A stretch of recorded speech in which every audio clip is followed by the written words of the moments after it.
So do you club in your actions of women empowerment or educate child education, and as well as the time providing resources for better food growth and all, like individually you segment it out and this is specific to only food development, we'll consider on food here, we'll consider on women empowerment here, or we'll consider on education here. So is it like that, or you club in all of them? Would be one main source of intervention, sort of a means of intervention would be there. Okay. Like in a rural area where the farmers are having small land, agriculture would be the main form of intervention, sustainable agriculture. But then other issues are sort of because mostly what we have seen in women are pretty much suppressed in the rural region. So do you have or do you run programs wherein you educate the entire mass there, talking to them about women empowerment and to eradicate the various ills that are coming across on women these days?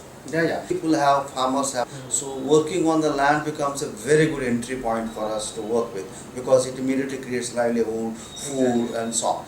Okay. At that time, it gives us ample opportunity to interact with the women, the children there, the youth there, like farmers form farmers club, women form women's like self-help groups and or Mahila Mandals, youth form also youth clubs. Then the children, when the women come together, we make them get involved in the parents teachers association of that of the local school. Okay. Then they keep an eye on the local school, how it is functioning, how the midday meals are working, Okay. how these village systems are functional. Then we also promote women, encourage women to sort of get involved in the Panchayat Raj elections. We have examples, thousands of women, because of our intervention and hand-holding, like a door-to-door campaign or whatever, or even training on animation and leadership, they have become leaders of, it got elected, literally got elected.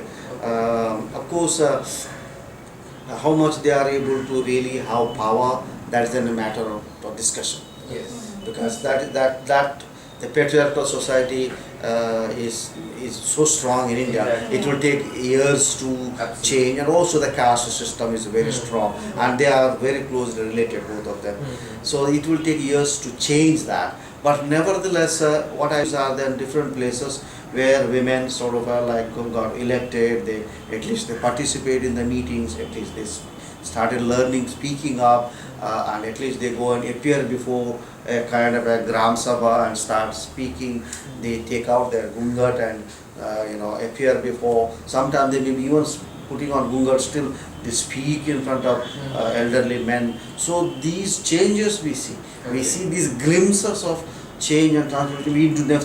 We do see, but we can't talk positive discrimination for women, as women also would be required to bring women to a certain level of self-confidence would be required, where we need to maybe also to work with them exclusively a little bit to bring it to that. So that's why women empowerment as an approach to certain extent still very much valid, though we speak of gender development now, but then real dialogue between men and women should take place at some stage or the other for ultimate